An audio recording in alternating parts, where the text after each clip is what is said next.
আমার ছেলে শহীদ রায়হান তোমাদের মতো এসএসসি পরীক্ষার্থী ছিল।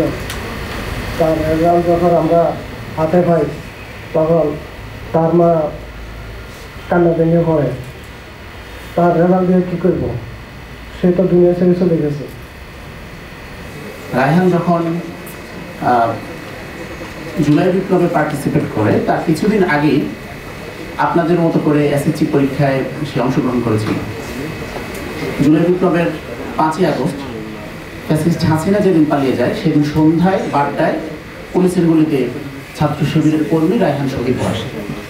তোমরা এই বছরের রেজাল্টেও দেখেছো মেয়েদের রেজাল্টের পরিমাণ অনেক ভালো হচ্ছে, আলহামদুলিল্লাহ। আমরা যখন এসএসসি পরীক্ষা দিয়েছিলাম তখন মেয়েদের মধ্যে 30% হচ্ছে পাস করতো বা এ প্লাস পাইতো, আর 70% ছিল ছেলেরা। ছেলেদের আস্তে আস্তে এমন অধপতন, আর মেয়েরা আস্তে আস্তে পড়াশোনার দিকে এত ঝুঁকছে যে এই দুইয়ের মধ্যে এখন আরেকটা ইমব্যালেন্স তৈরি হচ্ছে। আমার আশঙ্কা কিছুদিন পরে ছেলেদের জন্য কোটা সিস্টেম চালু করতে হবে। আপনারা যদি ভালো বিশ্ববিদ্যালয়ে চান্স না পান তাহলে আপনারা দেশের সাথে বেইমানি করছেন, পরিবারের সাথে করছেন, ছাত্র শিবিরের সাথেও করছেন। কারণ ছাত্র শিবির আপনাদেরকে সংবর্ধনা দিয়েছিল। তো আসলে আমাদের আজকে থেকে লক্ষ্য ওইটাই হওয়া উচিত যে আমরা যাতে একটা ভালো বিশ্ববিদ্যালয়ে চান্স পেতে পারি, আর আলটিমেট লক্ষ্য হওয়া উচিত আমরা যাতে একটা ভালো মানুষ হতে পারি। তো আমাদের ছাত্র জীবনে ছাত্রদের প্রতি মানুষের এক্সপেকটেশন, ভালোবাসা কিন্তু আগের থেকে আরো বেড়েছে। আরেকটা কথা হচ্ছে, আমাদের আগেই বলছি যে আমাদের পড়াশোনাটাই হচ্ছে মুখ্য না।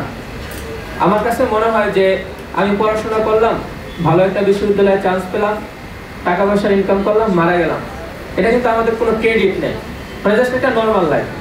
আমার টার্গেট হওয়া উচিত দুনিয়া এবং আখিরাতের কল্যাণ।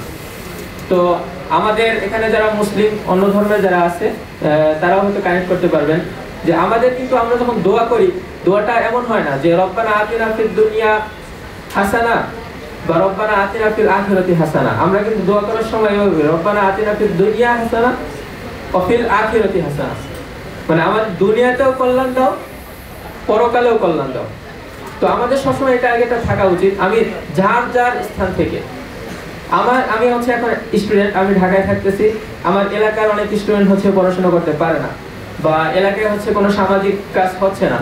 তো আমার একটা রেসপন্সিবিলিটি, আমি ঈদে যাই, কোরবানিতে বাড়ি যাই, তখন ওখানের একটা ছেলে যাতে পড়াশোনা করতে পারে বা এলাকার ডেভেলপমেন্টের জন্য আমি কি করতে পারি। আমার মনে আছে যে আমি এসএসসির পরে যখন এলাকায় ছিলাম তখন আমরা একটা ক্লাব করছিলাম যে আবাবিল ফাউন্ডেশন নামে। তো এটা দিয়ে হচ্ছে আমরা আমাদের এলাকায় প্রতিটি বাড়ি বাড়ি গিয়ে তারপরে তাদের জিজ্ঞেস করছিলাম যে তারা কোন টাইপের বই পড়তে চায়।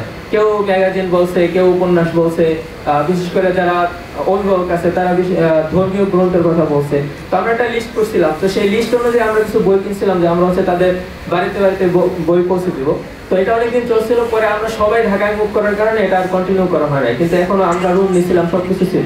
এটা বলার এটাই কারণ যে আমি হচ্ছে এগুলো সব করার পরে কিন্তু ঢাকা বিশ্ববিদ্যালয়ে ফার্স্ট হতে পারছি।